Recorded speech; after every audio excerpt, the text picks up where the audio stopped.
Doctor ने बताया कि इसकी उम्र सिर्फ 16 साल है, उससे ज़्यादा नहीं जिएगा ये। सब लोगों से मदद चाहती हूँ, मेरा बच्चा ठीक हो जावे। मैं गाजियाबाद के उसी फर्रुख नगर में मौजूद हूँ जहाँ एक छोटा बच्चा किसी लाइलाज बीमारी से जूझ रहा है और इसी गली में वह रहता है। आइए उसके घर लेकर चलते हैं और दिखाते हैं कि किस तरीके से वो अपने दिन प्रतिदिन को व्यतीत करता है और किस तरीके से वो संघर्षमयी अपनी जिंदगी को बिता रहा है।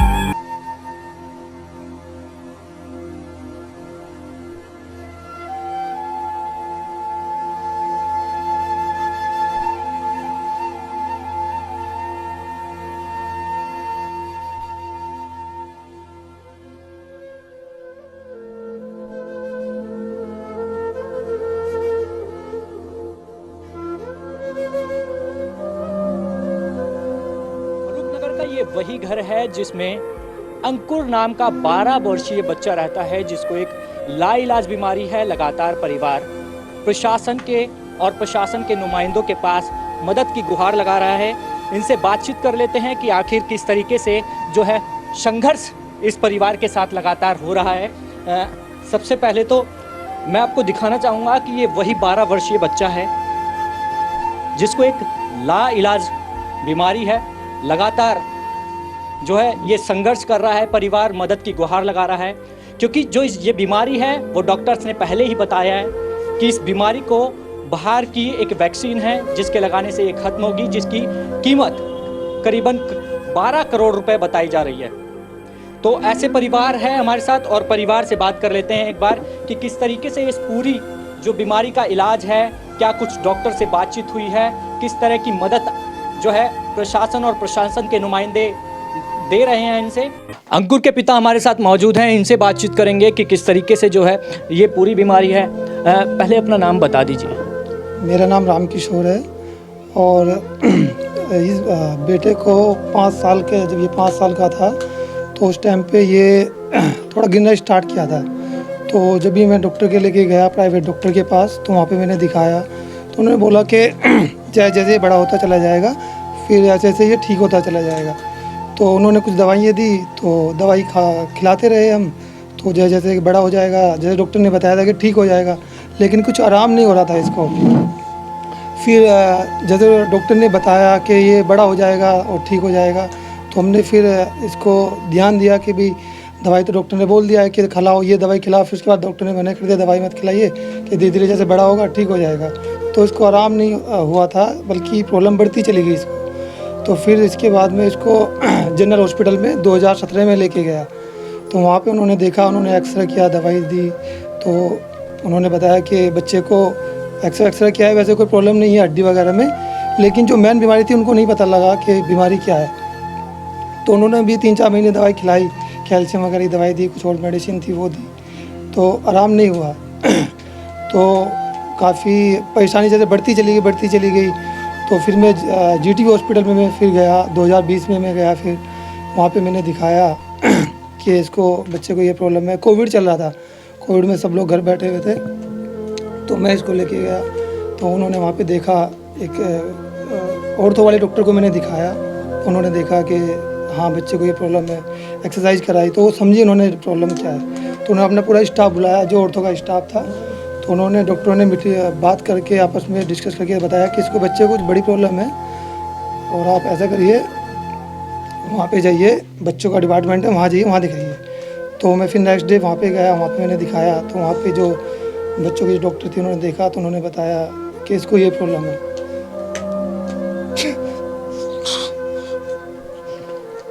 फिर डॉक्टर्स ने क्या कहा, क्या बताया डॉक्टर ने बताया कि इसकी उम्र सिर्फ 16 साल है, उससे ज़्यादा नहीं जिएगा ये।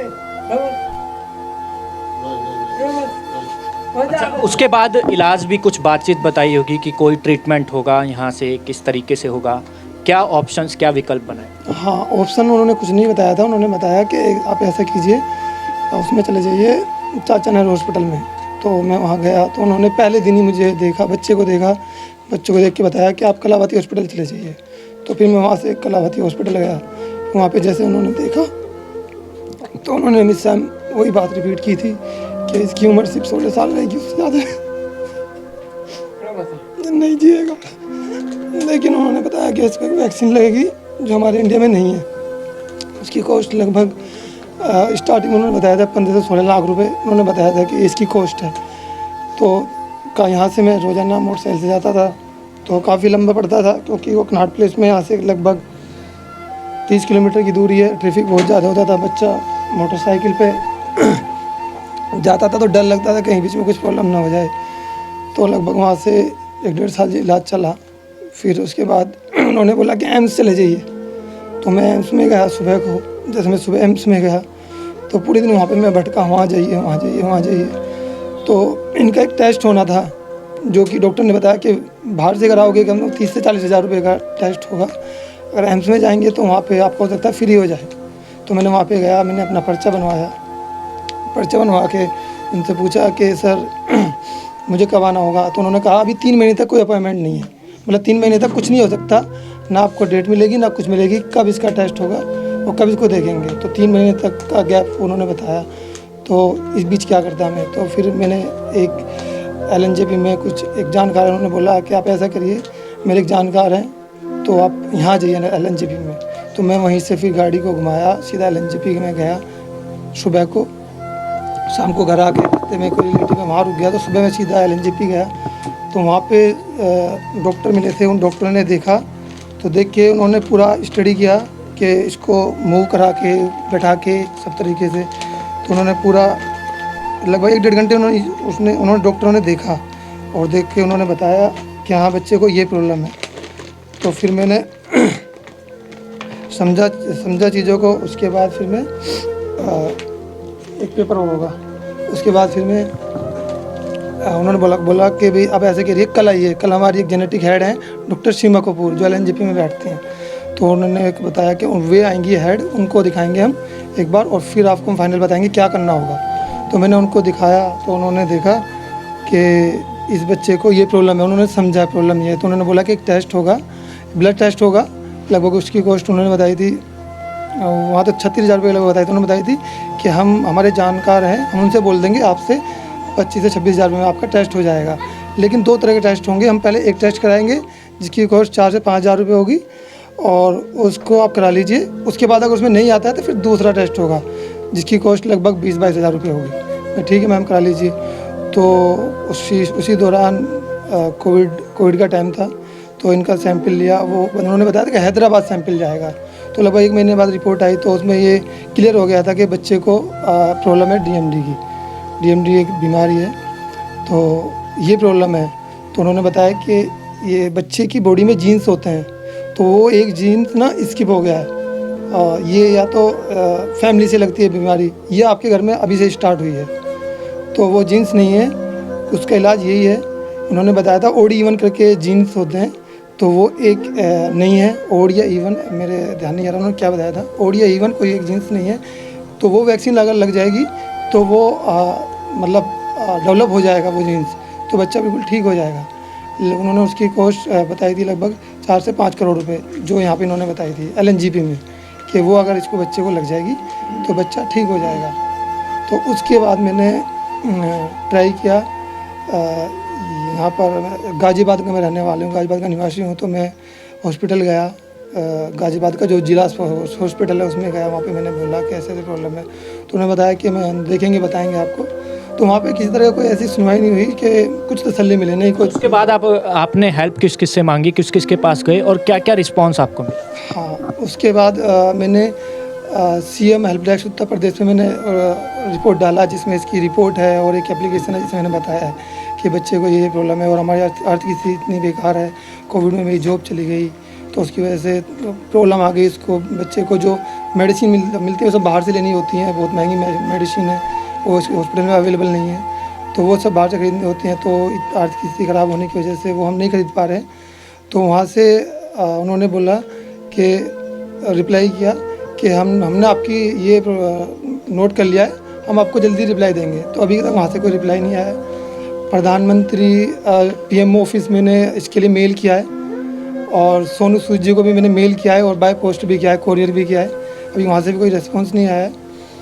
और संजय सिंह जी के ऑफिस में मैं गया था, तो वहाँ पे मैं गया तो उन्होंने मुझे बताया कि हाँ संजय सिंह जी वहाँ पर नहीं मिले, तो वहाँ पर रिसेप्शन पे जो सर बैठे थे उनसे बात हुई थी, शायद सुधीर जी नाम था उनका, आश्वासन मिला कि वहाँ से हमें हेल्प मिल सकती है। और लोगों से क्या अपील करना चाहेंगे, किस तरीके से मदद की गुहार लगाएंगे, ना केवल प्रशासनिक लोगों से बल्कि समाज के स्तर पर भी जो लोग काम कर रहे हैं उनसे क्या?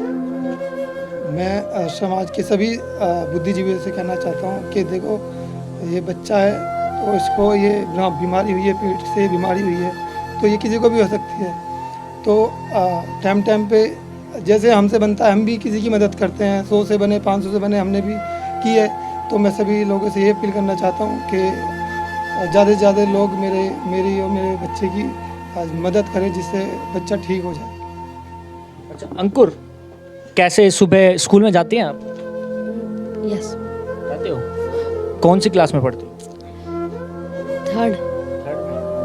अच्छा, कैसे स्कूल खुद ही चले जाते हो? चलने में कोई दिक्कत होती है, किसी तरह की कोई परेशानी होती है? वैन आती है लेने। वैन आती है। आप आराम से चल पाते हो, घूम फिर पाते हो? हाँ। कोई दिक्कत तो नहीं होती? गिर जाता हूँ रास्ते में थोड़ा। तो गिरने की दिक्कत किस तरीके से? एकदम से लगता है कि गिर गए, उसके बाद ऐसा लगता है कि पैरों में कोई दिक्कत है या मजबूत नहीं है, पैरों पर खड़ा नहीं होता? मैं खड़ा नहीं हो पाता हूँ थोड़ा। तो आप देख सकते हैं कि ये अंकुर जो है बच्चा, इसको एक लाइलाज बीमारी है, जिसके चलते परिवार लगातार मदद की गुहार लगा रहा है। परिवार इतना सक्षम नहीं है कि वो इसका इलाज करवा पाए, जिसके चलते वो लगातार प्रशासन के नुमाइंदों से गुहार लगा रहा है कि इसके इलाज के लिए जो खर्चा लगने वाला है कहीं ना कहीं मदद करे। और भी तमाम लोगों से इनके पिताजी ने अपील की है कि हो सके तो बच्चे की मदद करे ताकि बच्चा स्वस्थ हो पाए। जो समस्या होगा वही होगा, जो समस्या है बच्चा आगा ठीक हो जाए, राज्य को सीखना चैन साहब, हमें तो यही चाहना है ठीक ठाक रहे हमारे बच्चे। मैं सब लोगों से मदद चाहती हूँ, मेरा बच्चा ठीक हो जावे बस, क्योंकि मेरा बच्चा गिर जाता है, मिनट पे गिरता है, वो चल नहीं पाता है। बहुत दुख होता है जब हम देखते हैं तो इसे स्कूल भी नहीं जा पाता, क्योंकि हम लैट्रिन के लिए जब ले जाते हैं, बाथरूम के लिए ले जाते हैं इसे उठा के, बिल्कुल भी नहीं चल पाता है। हाथ जोड़ के मदद चाहते हैं आपसे, हेल्प कर दो बस। प्योर पब्लिक की टीम भी आपसे यही अपील करना चाहती है कि आप भी ऐसे लोगों की मदद करें ताकि ये लोग भी आम लोगों की तरह अपनी जिंदगी जी सके।